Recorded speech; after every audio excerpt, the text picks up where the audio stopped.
Om Sehana Bhavatu Sehano Bhunaktu Sahaviriyam Karavavahai Tejasvinavaditamastu ma Vitvishavahai. Om Shanti Shanti Shanti. May God protect both teacher and student. May He nourish us together. May we work together with great energy. May our studies be enlightening. May there be no hate among us. Om, peace, peace, peace.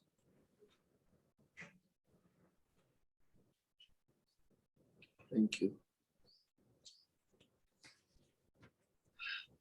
So, before we speak on subject of today, is there anything that you would like to share or ask concerning what we have spoken earlier, just in case you remember? Yes, please. Yes, Acharya.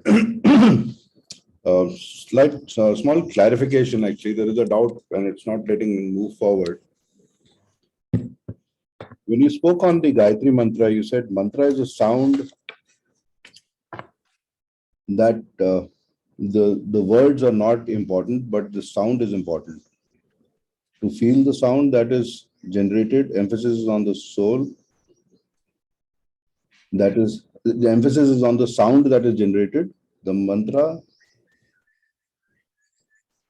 has the power to heal and lead to the light. So you said it is the dhvani, the sound. Define dhvani. I haven't been able to figure that out. I'm sure it doesn't mean putting on loudspeakers early in the morning and make as much noise as possible. How do you meditate on the dhvani? Because the minute I go into a deeper sense, I kind of go silent. Then what happens to the dhvani? You see, if you go into this into little more depth, first and foremost, when I mentioned that these words are not important, I only meant in that context that comparatively the sound that it generates is more healing rather than those words that are used. Of course, the words are important. It's that it is not less important.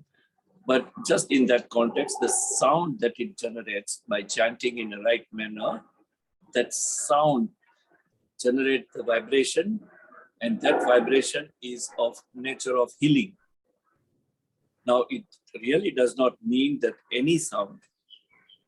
You see, the beauty of, in this case, the beauty of the sound is only when you chant particular verse or mantra composed with certain important alphabets.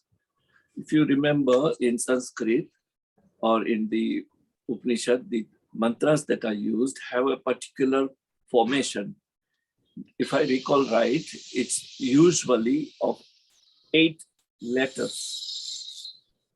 So no matter how long is the mantra, each sentence, each line will be composed of 8 letters or 8 maximum, and then it comes to the second one.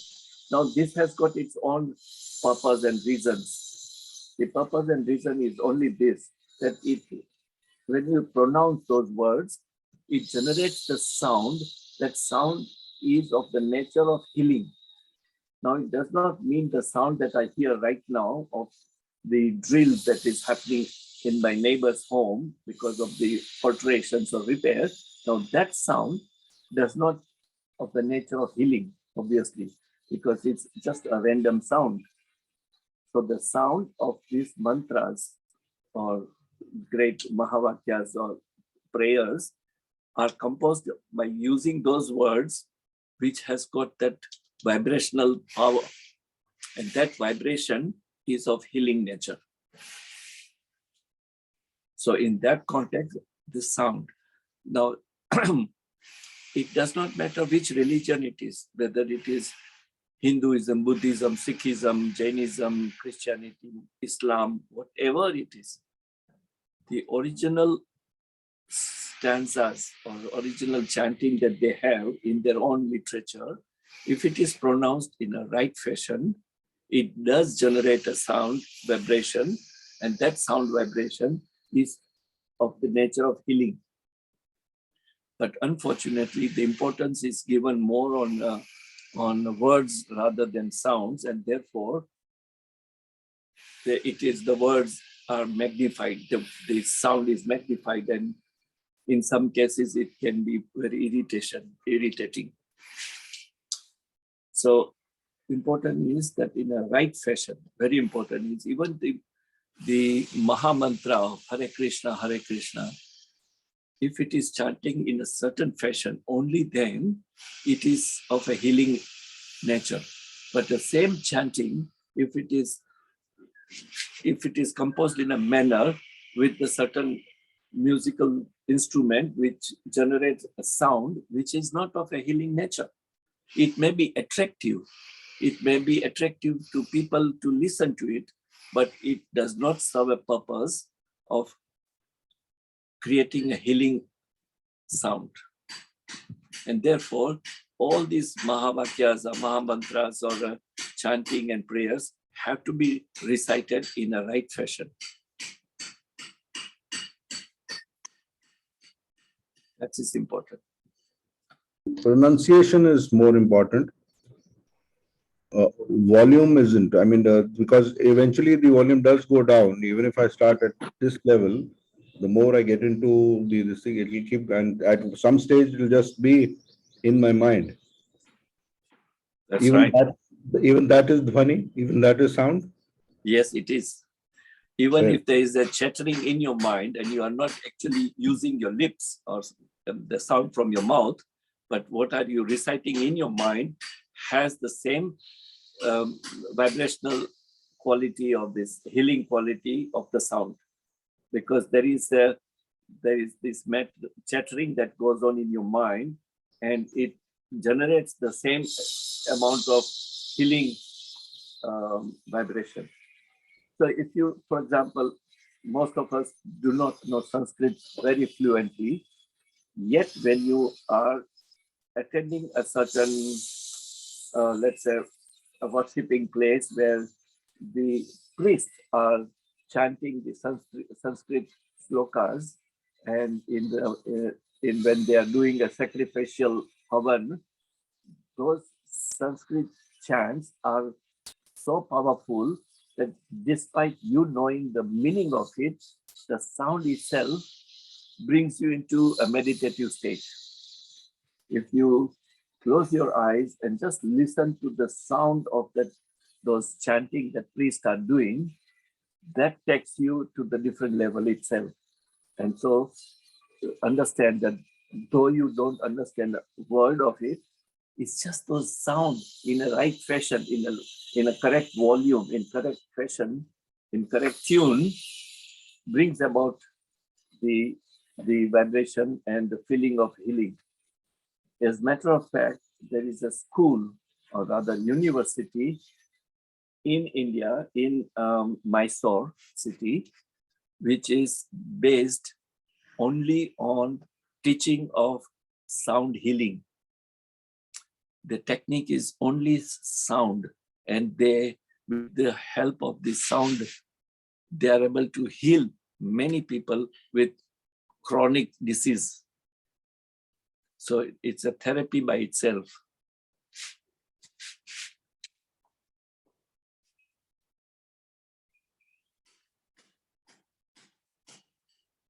It's very nice to clarify, and just this is what is very important. Just contemplate and you will come up with some point that you like to clarify. Ultimately, one has to drop the sound, and then dropping of sound results into the silence. And that silence is so important, because in the silence of external sound, you hear your internal sound. We all have sound within us. And you are able to hear that sound only when you withdraw your senses and try to travel within yourself. And that becomes the silence of external sound.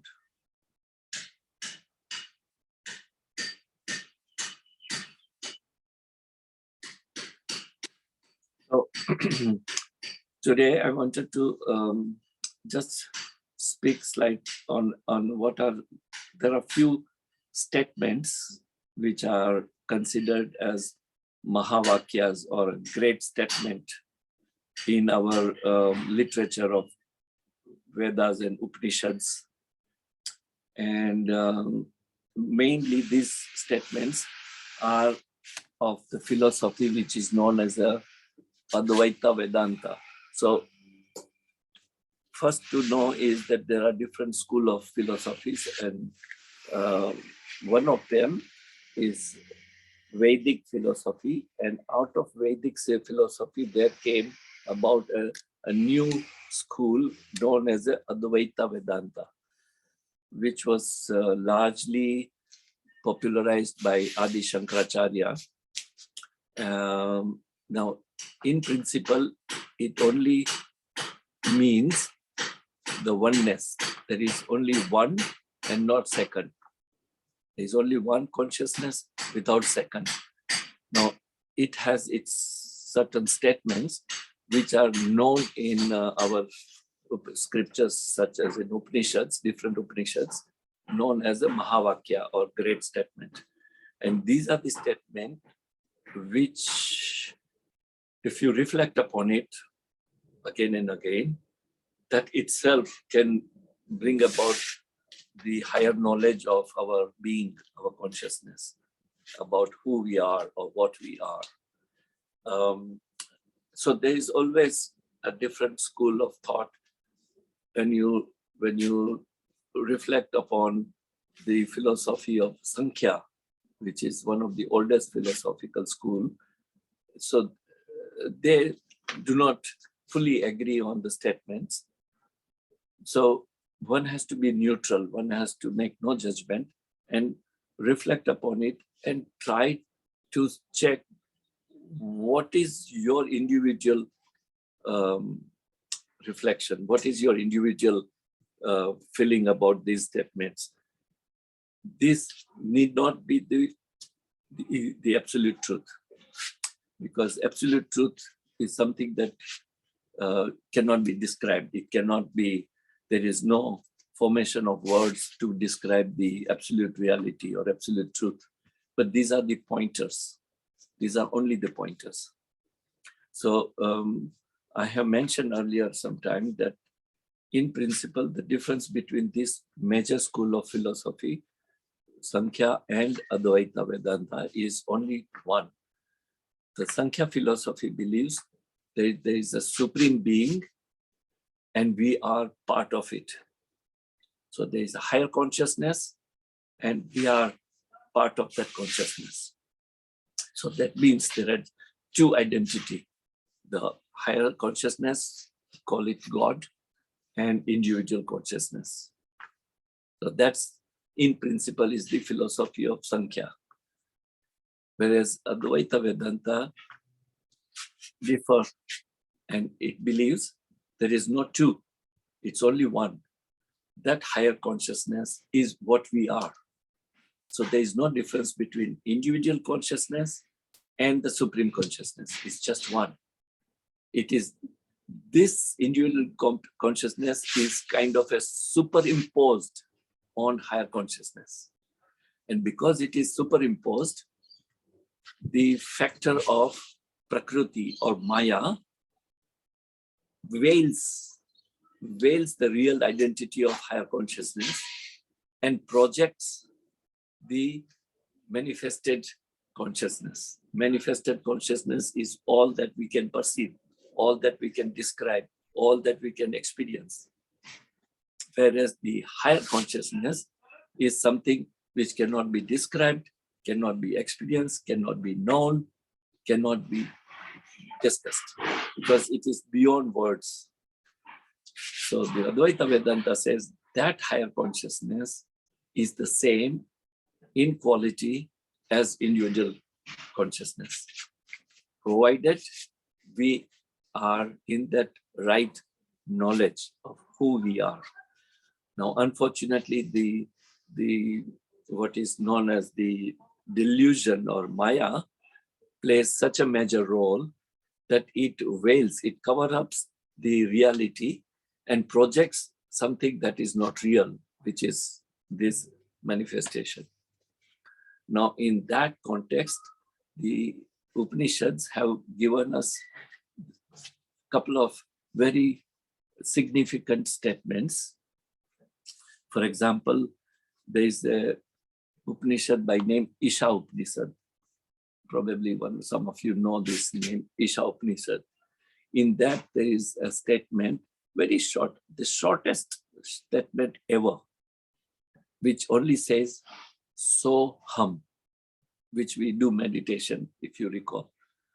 We try to synchronize our breath and chant this shortest one statement called so hum. Now, what does that mean? It only means I am that. Now, who is I and who is that? I, as individual consciousness, is that which is neutral gender. It is neither she nor he. It is that supreme consciousness, that supreme being. I am that, which means there is no duality. There is only one. And this is the one of the greatest gift of the Isha Upanishad, which gives this statement, I am that. So hum.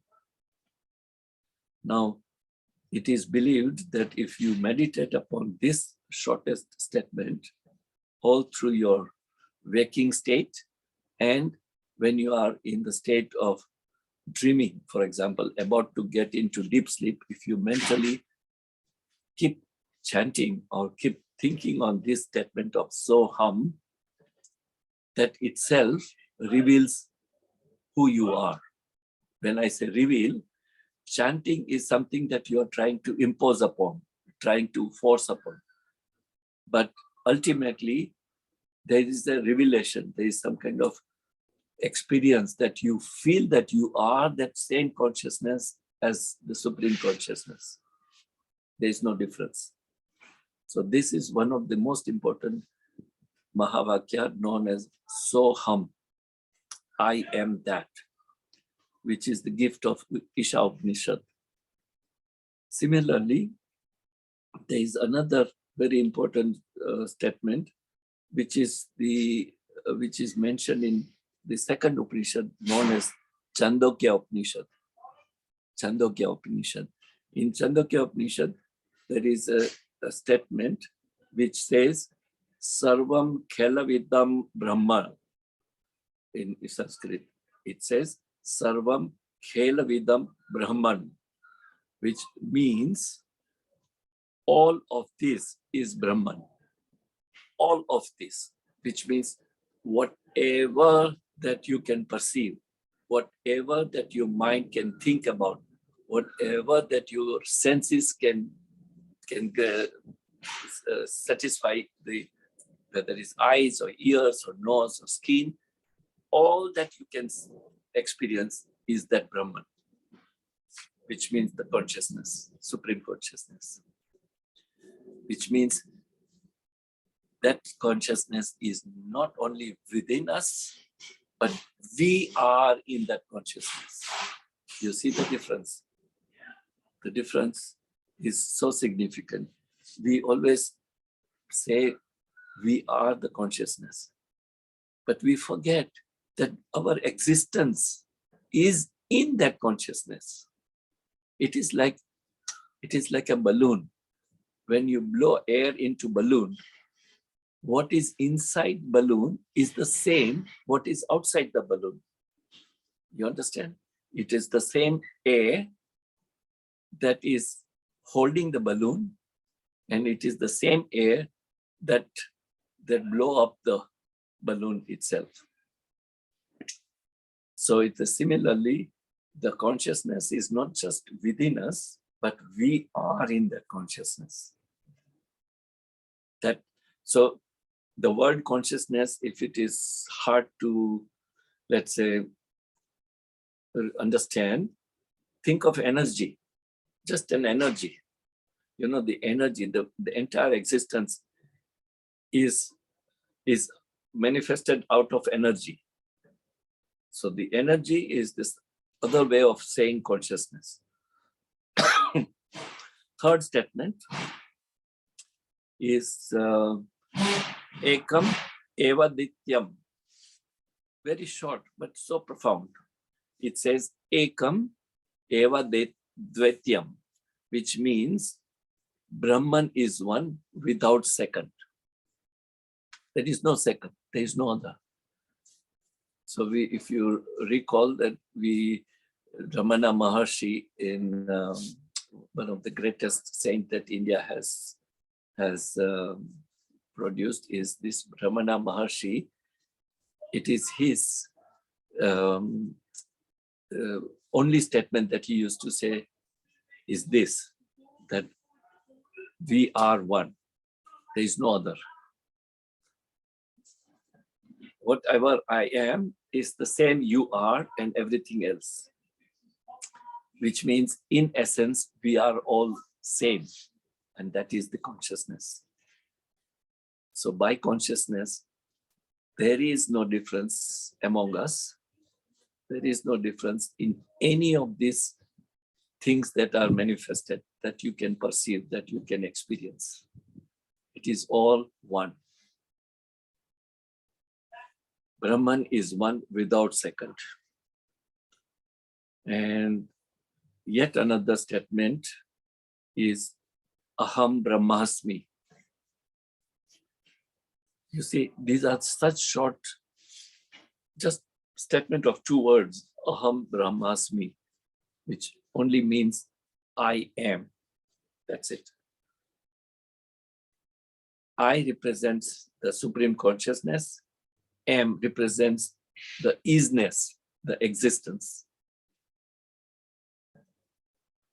The entire existence, entire manifestation is the same consciousness, the I. Acharya, I am Brahma Ashmi. So what does it mean, the Brahma here?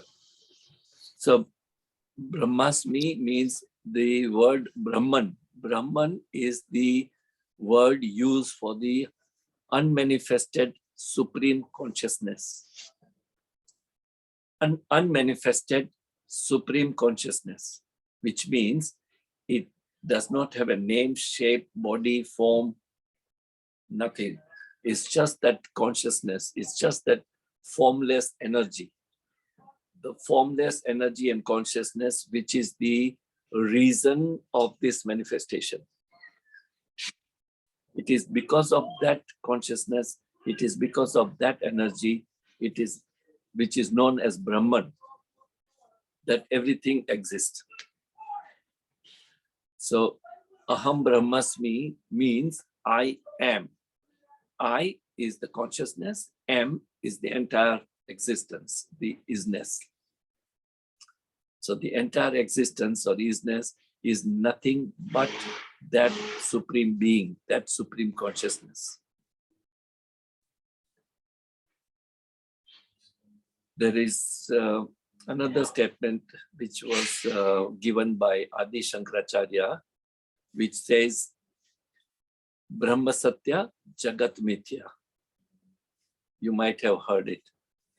Brahma Satya Jagat Mithya, which means all that you see, all that you know, all that you're capable of knowing or experiencing as the manifestation is unreal. Mithya means unreal. It does not mean that it does not exist. It does exist. We know it. Everything exists around us. But that existence is not real. That's what it means. It is unreal. And what is real? Brahman is real. That supreme consciousness is only reality.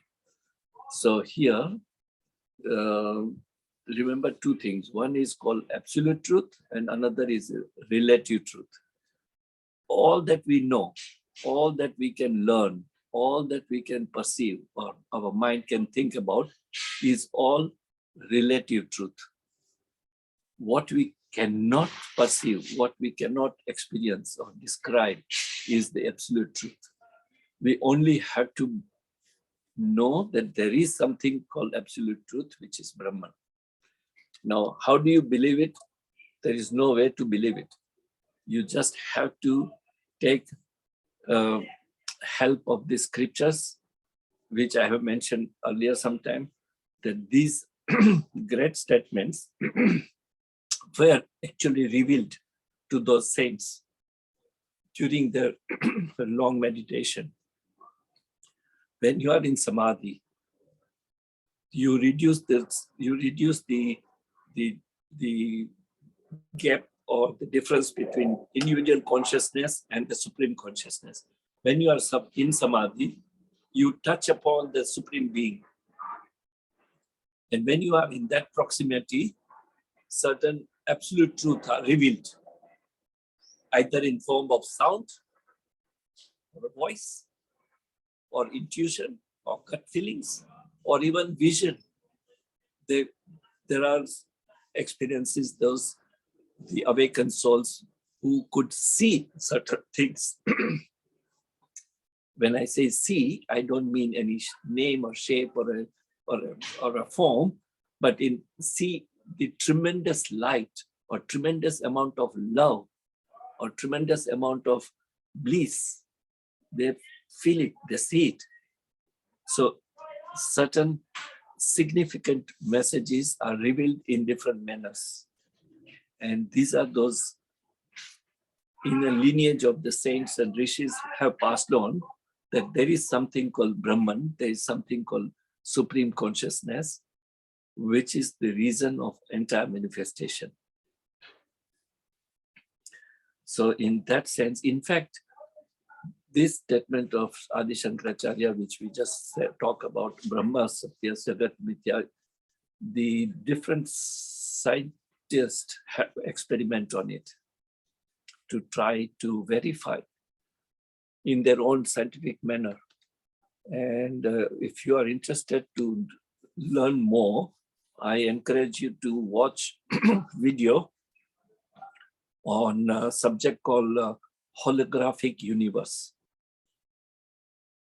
Go on Google, go on YouTube, type holographic universe.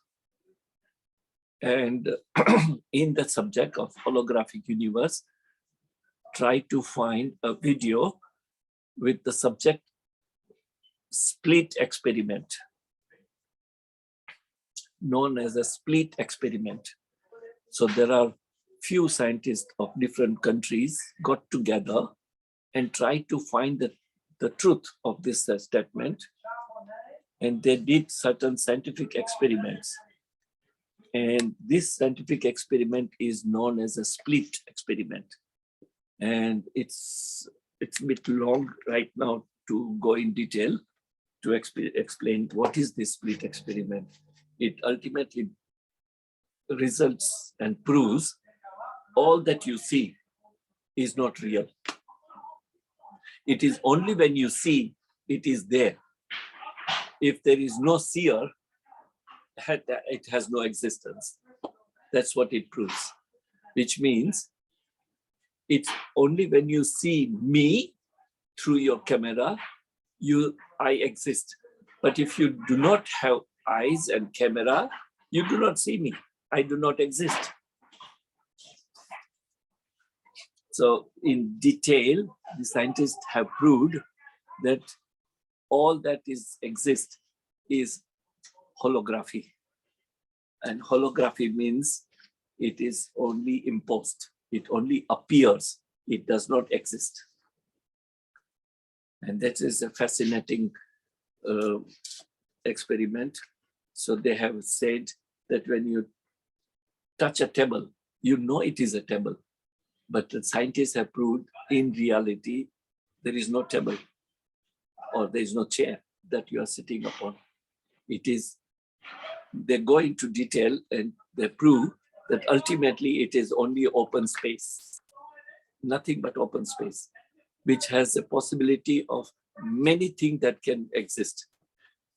And therefore, they have come to conclusion that everything that we see is nothing but a holographic universe, which means it's mithya, which means it's unreal.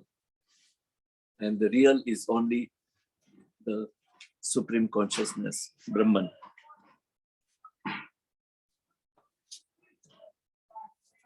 So this is an excellent statement of Adi Shankaracharya.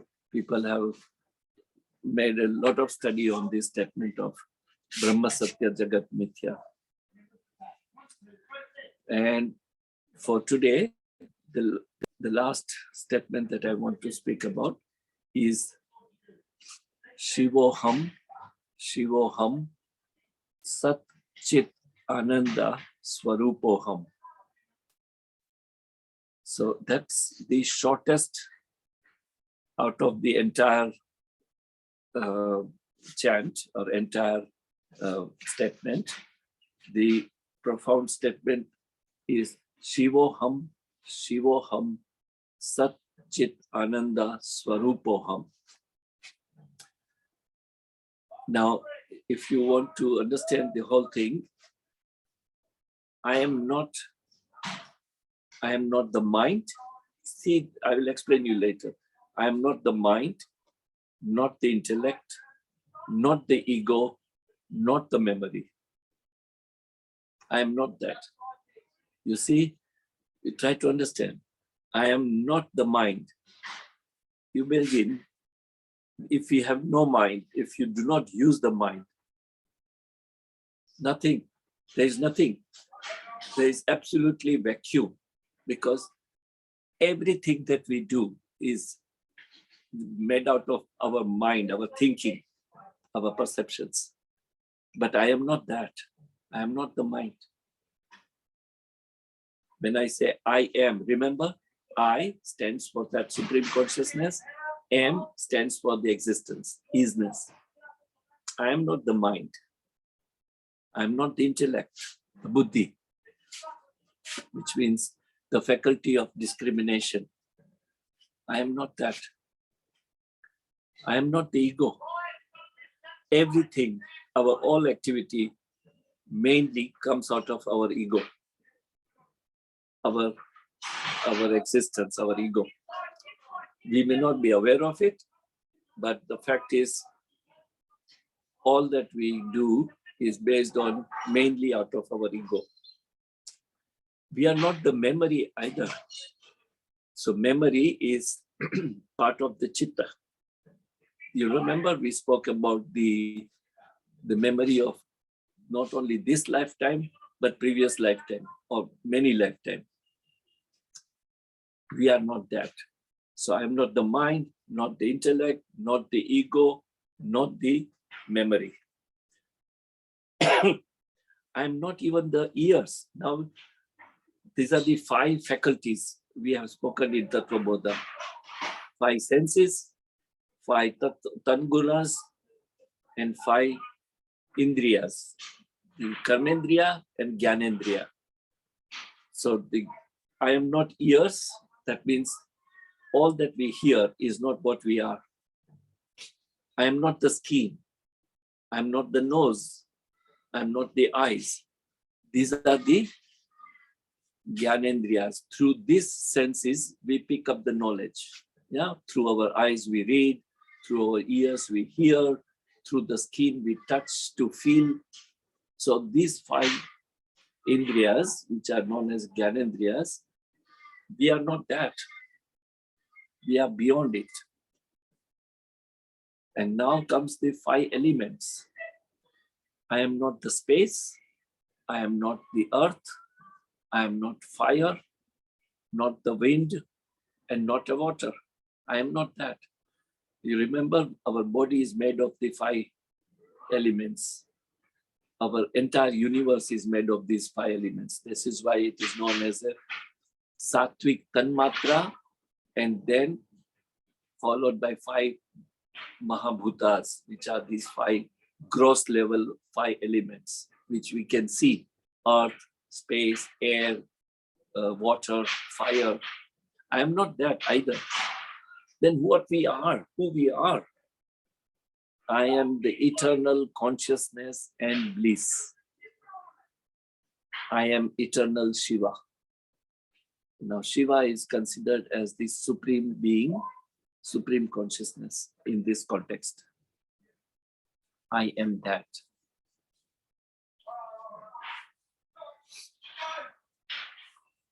And this is the greatest gift we have from Adi Shankaracharya by giving this Mahavakya, which says, Shivoham, Shivoham, Sat Chit Ananda Swarupoham, which means we are not all that we can, our Gyanendriyas, Karmendriyas and Gyanendriyas, all 5 elements, Panch Mahabhuta, we are not that. As I have said many times earlier, all that we have possessed, all that we have acquired is not what we are. When we delete all those things, when we remove all those things, what is left behind is what we are. Pure awareness, pure consciousness.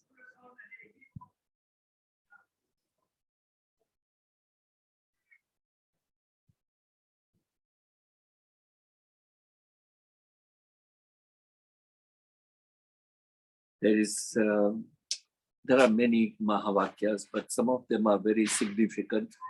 One again is, another one is seeing the self, capital which means a higher self.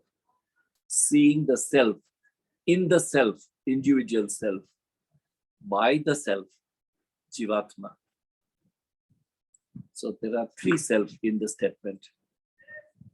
One is the self, which is the supreme consciousness, seeing the self in the self, by the self.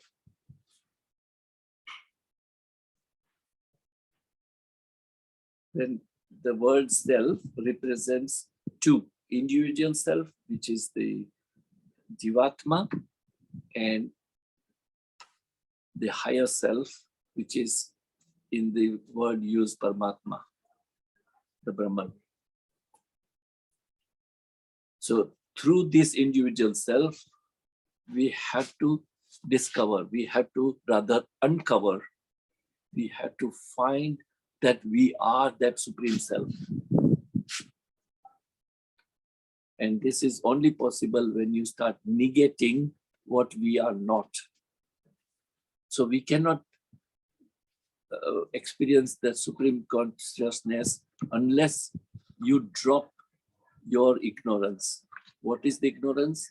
Ignorance of I am this body, I am this mind, I am this intellect, I am that 5 karmendriyas, 5 gyanendriyas, 5 elements. None of them are what we are. None of this. And when you just have nothing attached to you, what is left is your Atma, is your consciousness, is that energy. And that is in reality, absolute truth. That is what we are. Now, unfortunately, the simple truth is covered up by mind conditioning of many lifetimes, and we think we are this body. We are what we look like. It's relative truth. Not that one can deny, not that one can say, I am not what we look like. We are that, we have a body, but that's not absolute truth. It's only relative truth.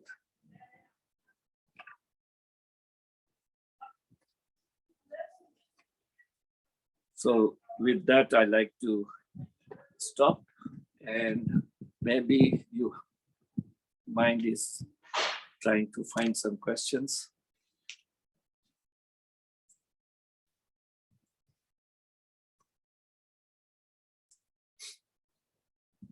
It's the subject of contemplation, all these statements. Too much of sunlight on my face.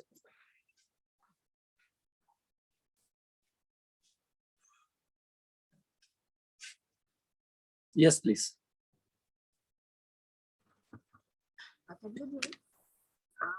Whenever we worship or whenever we do prayer, right? So that time we just have some certain gesture, like some mudras. So sometimes it comes into my mind, is there any connection with the mudras, with our thought process or with our prayer or whatever it is? Like we have got a pranam mudra. So is there any like explanation for that? Why we have this kind of gesture for worship or for prayer or something? So this is my question. Honestly, I could not hear you very clearly, so I'm unable to understand your question. So if you can, if anybody can help me to understand the question. Now I am clear. Now I am Yes, clear. yes. Okay. So we have got certain mudras whenever do prayer or worship, right? So is there any connection of the mudras? Like why we do have this kind of mudras for pranam or like this? Like is there any explanation for that? I believe you're talking about hand mudras. Am I right? Yes, hand Yes. mudras. We have got other mudras when we just go to our seniors. Okay, so different religion has got different mudras. So is there any? Yes. So that's So the mudras of many kind, what we have been doing, or what we've spoken about is only hand mudras. But when you sit in different sitting postures, that itself is a mudra. When we do certain movement of our tongues, or when we have our breathing, when we do, that itself is a mudra. So that's known as a Kriya Yoga. Now, mudras actually does not have any significance in terms of spirituality as such, but it improves upon your body, your blood circulation, and therefore your mind gets established. Your mind is then steady. It helps to stabilize your thoughts, stabilize your mind.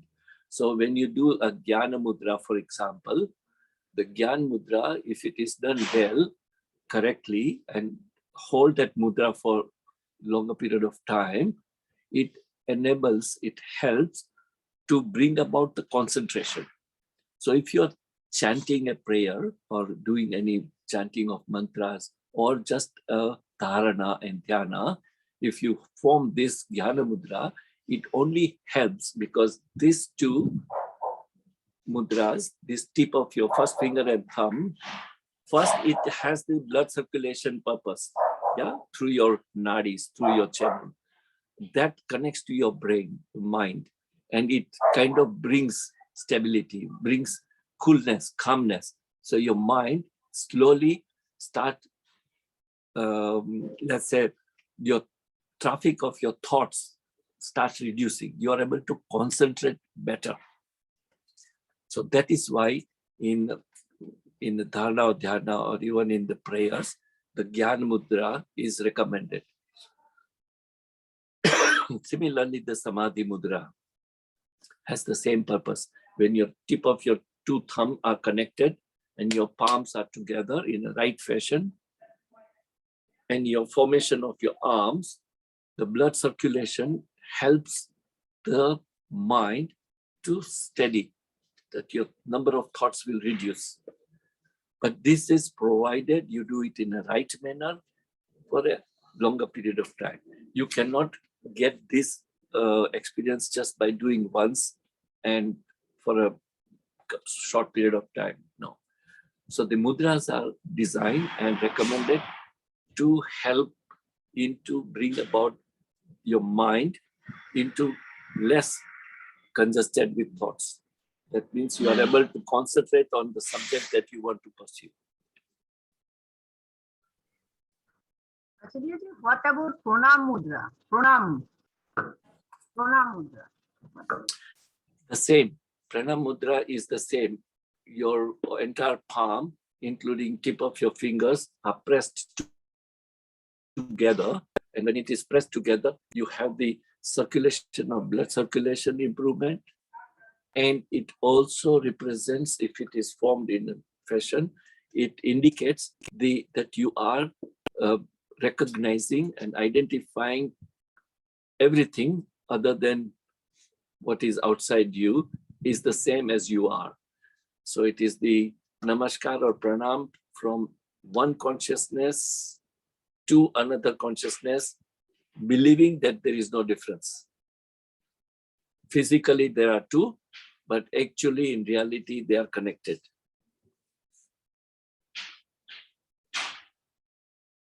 Thank you, Acharya ji. Thank you.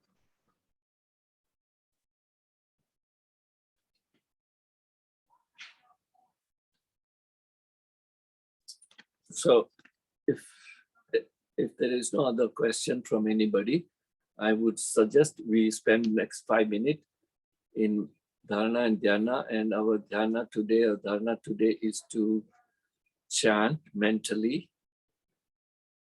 Shivoham, Shivoham, Sat Chit Ananda Swarupoham.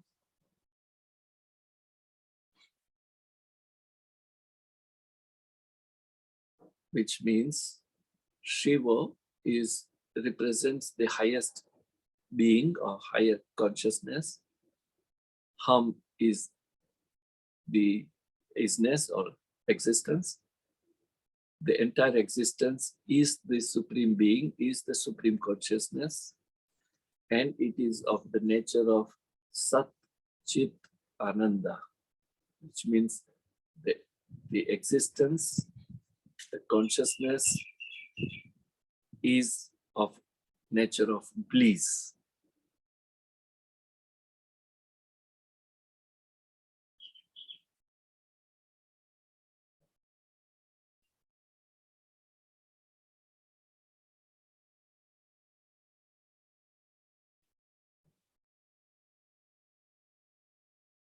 Try to reflect upon Mahavakyas, or the great statement that we have discussed today. Try to find at least one of them that you are able to follow or contemplate and meditate upon it. It could be Aham Brahmasmi or Brahma Satya Jagat Mithya.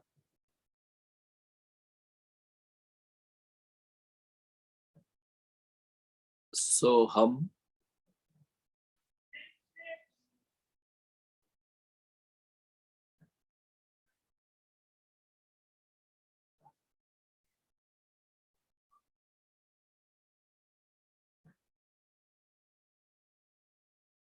Just have your eyes gently closed, relax your body, do your normal breathing, and try to reflect upon these statements.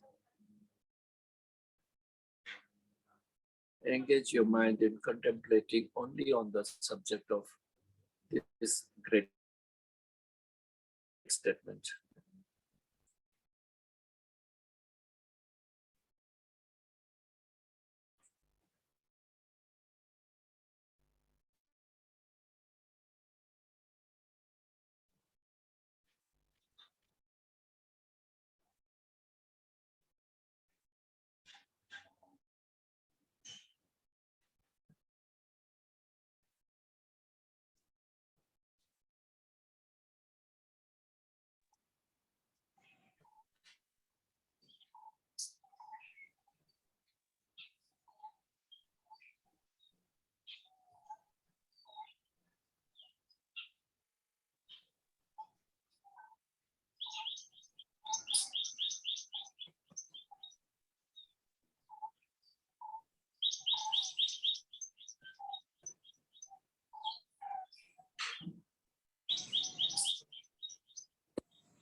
Sagamaya Tamasoma Jyotirgamaya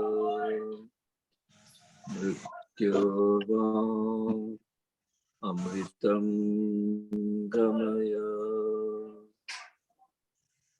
Loka Samasta Sukhino Bhavantu Loka Samasta Sukhino Bhavantu Samasta Loka Sukhino Bhavantu. Om Shanti Shanti Shanti.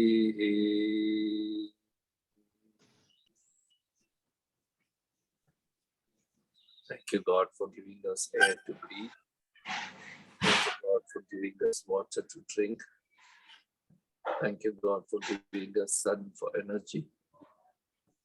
Thank you, God, for giving us food to eat. Thank you, God, for giving us good health and happiness. Thank you, God, for giving us positivity.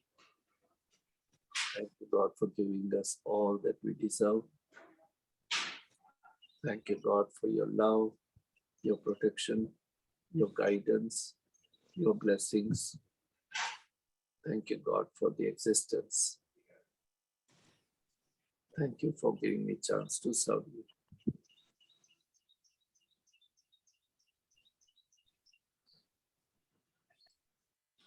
Thank you. Thank you, Acharya. Thank you very much. Thank you, Acharya. Thank Today you. also happens to be Guru Purnima. Oh, I see. Okay. Going to you, thanking Thank you you very for much. being the true light, for removing our darknesses. May you always You. be with us. May your blessings always be with us. Thank you, Acharya. Thank you, I Acharya. have so many gurus in front of me now.